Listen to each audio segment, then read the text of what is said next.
number of factors. Jen, earlier today, the UN High Commissioner for Human Rights came out and said it was highly critical of both sides in the conflict, saying that the tactics that each side are using leave, to put it mildly, leaves a lot to be desired.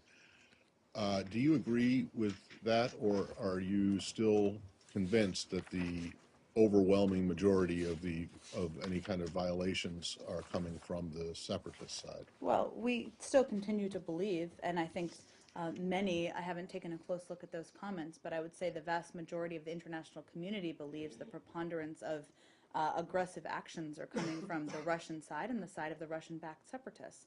We certainly continue to encourage both sides to take steps to prevent civilian casualties and to take that in as an important factor as this conflict is ongoing. Okay, well, when you say that you continue to encourage both sides to take steps to limit or to not have any civilian casualties, are you satisfied with the steps that both sides are taking to do that?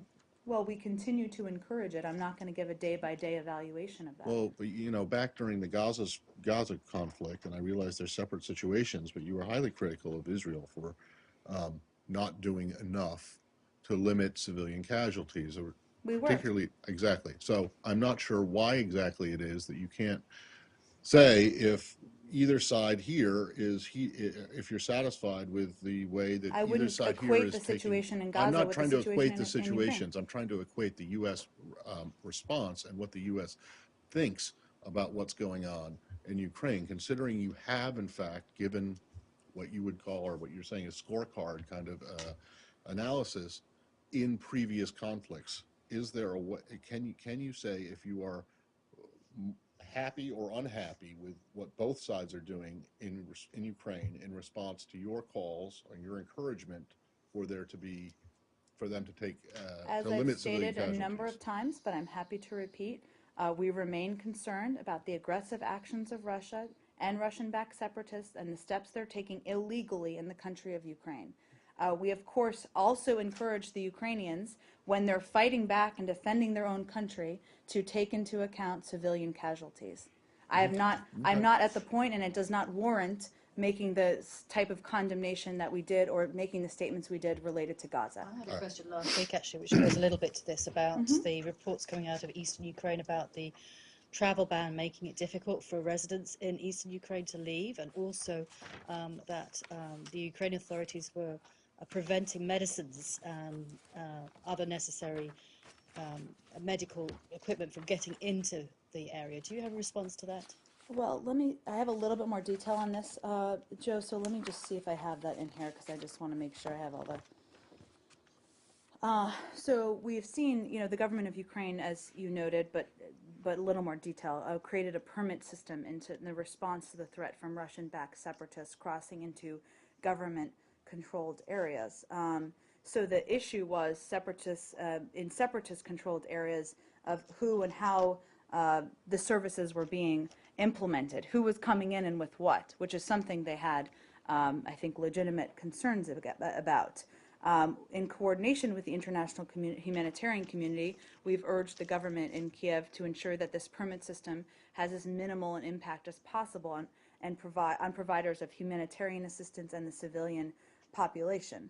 Unfortunately, there continue to be blocking as well by the separatists of delivery of aid from entering the conflict-affected regions of eastern Ukraine. This is a situation where the government of Ukraine, and this is obviously very complicated, so I'm doing my best to try to explain our view on this, has had to discontinue some of its social services because there's essentially no one to run them and use the money and pay out the money in an effective manner. Obviously, this is a very difficult situation on the ground, and the government has legitimate concerns about who is coming in and out of the territory and what materials they're bringing in and out. But we are working with the international humanitarian community to see what we can do to address this issue and kind of the logjam of trying to get assistance in. Is it as crystal clear as that, though? Are the Ukrainians simply not delivering services just because the situation has become too dangerous? Are you suggesting in any way that they're not in some way partly responsible for I don't the think I lack of said access? any of what you just said. I think I tried to explain to Joe that there are a couple of factors here at play. One is that you have an issue where Russian-backed separatists are bringing in, or there's a concern about what they're bringing in and bringing out, and who's crossing over into areas of Ukraine that are not controlled by the separatists. That's a valid concern. There is also a concern we have about making sure humanitarian assistance gets in. The government of Ukraine is trying to weigh how to get assistance in, but also how to prevent putting areas that are not controlled by the separatists at greater risk. That's a valid concern in our view. We of course want humanitarian assistance to get in, as does the international community. But the problem is in some of these separatist controlled areas, there's no one to kind of run these government services that they could give money and payments to. So it's a difficult situation. That's why we're working with the international humanitarian community to see what more can be done. Yeah, on Ukraine. Still, yesterday, at the beginning of the day, the talk about sending weapons and so on to Ukraine was a bit serious. By the end of the day, yesterday, there seemed to be backtracking by the administration. They're saying that, we want to give diplomacy a chance and so on. Would you say that the situation is the same, or is it likely that there will be military aid to the Ukraine? Well, I'm not going to make a prediction of that, Said. I think, as I mentioned yesterday, obviously we provide a range of assistance. We haven't taken options off the table.